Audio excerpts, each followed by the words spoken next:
Hey guys, welcome back. In this week's video, we are going to be taking a look at upcoming trends for fall in the clothing boutique world.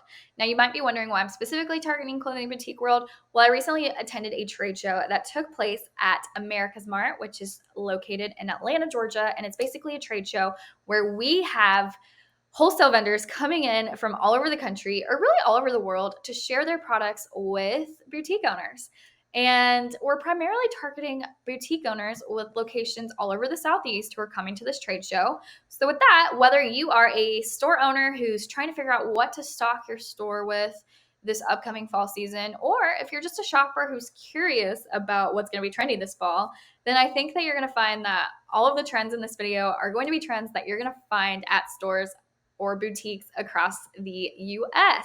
So with that, let's go ahead and take a look at the very first trend, which is all about bows, bows, bows. So let's take a look at what I mean by bows. So this isn't necessarily a brand new trend for fall 2024. I think we've been seeing this trend for at least a year or two now. But one thing to know about this trend is that it's not going anywhere, because when I was at this trade show, where we had a number of wholesale vendors who were coming from all over the country, all over the world, I could say that like the majority of them at least had one style that had bows on it, if not several. So we're seeing these attached bows to so many different styles, so many different types of products. We've got sweaters, we've got shirts, we've got dresses. I mean, the bows are just everywhere. And we're seeing them in a number of different ways. So here we have a bow that's kind of like being used to hook the sweater together. And in other ways, it's just there as more of a decorative style. So we've got bows everywhere. And so far, we've seen a lot of bows that are kind of like attached or strung on, but there's also this style where the bow is just the design on the sweater. So it's not like it's always attached. Sometimes it's also like the printed style or the crocheted style. So we're just seeing bows lots of different ways on lots of different products, lots of different styles. Now, enough about bows. Let's move on to the second trend, which is all about baggy pants and wide leg pants. So when I think about baggy pants, I kind of was debating how to classify what's what within these pictures today. But I came up with a rule where if you could not see a gap, then I'm kind of classifying it more as a baggy pant. Whereas if there was a little bit of a gap, I kind of considered that more of a wide leg pant. Feel free to tell me I'm getting that wrong if you have a different way to classify it. That was just kind of what I came up with as I was looking at all these different styles. But you've probably seen lots of people on social media wearing these baggy pants. Lots of Gen Z photos on Instagram I've seen from that demographic, but I think that they're going to the style is making its way to be more mainstream, not just the younger generation, but I think we're going to start seeing it more with even millennials and some of the other generations as well. So, I mean, you've heard the debate, and you can see that all of these pictures, we're not really seeing any skinny jeans. Those are no longer really being offered at all. And you probably already have wide leg pants in your own closet or your store if you're a boutique owner.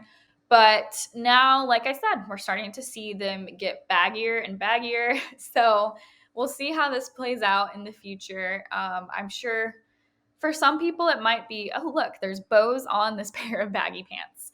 But for some people, some people are going to stick to the wide legs and some people are going to go all the way in the direction of the baggier styles. So, yeah, even I'm seeing different types of material in this style. So tell me what you think. Are you ready to move full on bag, or are you going to stick with the wide leg trend? There's so many. I was thinking that we would be done with them here soon, but they just keep going. So many different styles of pants. But I guess that makes sense because, with fall we're thinking less about sundresses and we're starting to think about what we can wear in the warmer weather days. All right, before we move on to trend number 3, I do want to pause and just let you guys know, if you are a boutique owner or a clothing store owner or whatever type of store owner and you're looking for quality wholesale vendors, I do have a free list that you can download of the verified wholesale vendors that I recommend to my subscribers. You can find that at letsbuildaboutique.com. Or if you're just looking for more wholesale videos, I've got so many different types of wholesale videos that I spotlight, everything from men's clothing, kids and baby, plus size, activewear, lingerie, petite, drop shipping, accessories, Western, graphic tee, jeans. One time I went to Paris and looked at their wholesale district, all sorts of great things. So definitely feel free to check out more videos. Make sure you subscribe and give this video a thumbs up. But with that, let's move on to the third trend. So next we have drop waist. So with drop waist, it's basically what we're seeing are styles that, in the past, the waist has been up higher. You can't see what I'm pointing to in this video, but you know what I'm saying. Basically, the waist is lower than it has been in the past. I think that's probably the best way of describing this trend. So that's definitely something that I've seen all over social media lately. And now we're finally starting to see it more in the wholesale boutique world.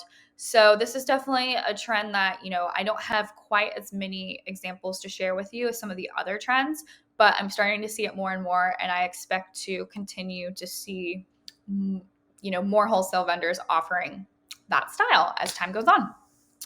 So with that, let's move on to trend number 4, and that's pleated skirts. I really just have 2 examples to show you today of these pleated skirts. Not necessarily a new trend. I think it's been around. I remember being back in 2020. I think that was when I first started to see pleated skirts again, but they're not necessarily going anywhere. I think that's why I wanted to include it in this video. And then from there, let's take a look at the next trend. And this one's kind of silly, but I thought I would share it because I'm just seeing it everywhere. And it's all about pickleball related products. So here we're seeing some accessories that have pickleball on them. Here's a zoomed in version. I guess it's kind of like a little clutch of some sort. And then we're also seeing, graphic tees, sweatshirts,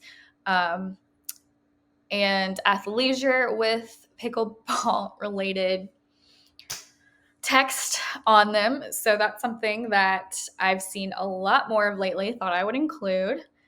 Next up, we have cutout dresses. So this, again, not new, but we're still seeing a number of cutout dresses. I think this is another trend kind of targeting Gen Z and also millennials. So thought I would share some examples of that here as well. And then for trend number 7, this is something that I started to see, I don't know if it was last spring or maybe early in the summer, but I've noticed that there are a lot of influencers who are wearing like these striped lounge pants. And when you look at it, you're like, oh, well, that's just loungewear. But I've noticed that people are wearing this style as like casual wear, not just to wear to the beach, not just to wear, around your house, but actually to wear to dinner or to brunch. So I don't know. I thought it was interesting, so I thought I would include it. Next up, we have tweed. Tweed is definitely not brand new to 2024, but I'm still continuing to see it. So I thought I would point it out. But I didn't see it for this trade show as much as you would expect. So I think it's still going to be around, but it's not necessarily going to be in your face around, if that makes sense. And then next up, so we have fall fits, and we're first going to look at fall maxis. So the fall fits category, I'm just kind of like pointing out, it's not necessarily a trend, but I want to draw your attention to the types of prints and the shapes of the dresses, and we'll get to shirts and whatnot in a minute. But for now, I did notice a ton of maxi dresses with more like more of a fall color palette and more of like fall prints. So, obviously we're not going to see a ton of sundresses for fall, but we're still seeing a lot of also maxi skirts. So I've got a collection of maxi dresses and maxi skirts. So I definitely think that you're going to see a lot of that this year. Here's some more examples of those like linen, like what you would think would be loungewear, but they're actually kind of being worn as more dressy. Going back to the previous trend. But anyway, back to maxi dresses. So you can see lots of fall colors, lots of prints. You see a couple of like floral prints mixed in here and there. But for the most part, you're seeing like prints that, you would normally associate with fall. Here we have a tulle maxi skirt and lots of different materials. I actually have a shirt that I sell that's in that material, that brown dress, second to the right. And here's some more dressy fall fits. We're not quite getting into like holiday collection, like holiday dresses, dressier print or dressier styles just yet, but you do see some mixed in here and there. So let's keep moving. There's just so many. When I tell you guys this trade show is huge, like it's not an understatement. This is like such a big place. It takes me hours and hours and hours to walk through and take a look at all of the vendors. And that doesn't even include like actually shopping and making a purchase decision and purchasing items. It's really just the amount of time I spend looking at the products just to see everything. It's like if you ever want to go, I would recommend going 2 days, and your first day, just walk around, look at everything, figure out what your favorite vendors are, and then day 2, go back and actually make a purchase. Okay, moving on. Now we're going to take a look at more of the holiday styles that they were offering for fall. So pumpkin spice lattes right around the corner, or just pumpkin spice anything. There's lots of Thanksgiving styles. We've got Halloween styles. Lots of different sweaters. And we've even got some Christmas coming up.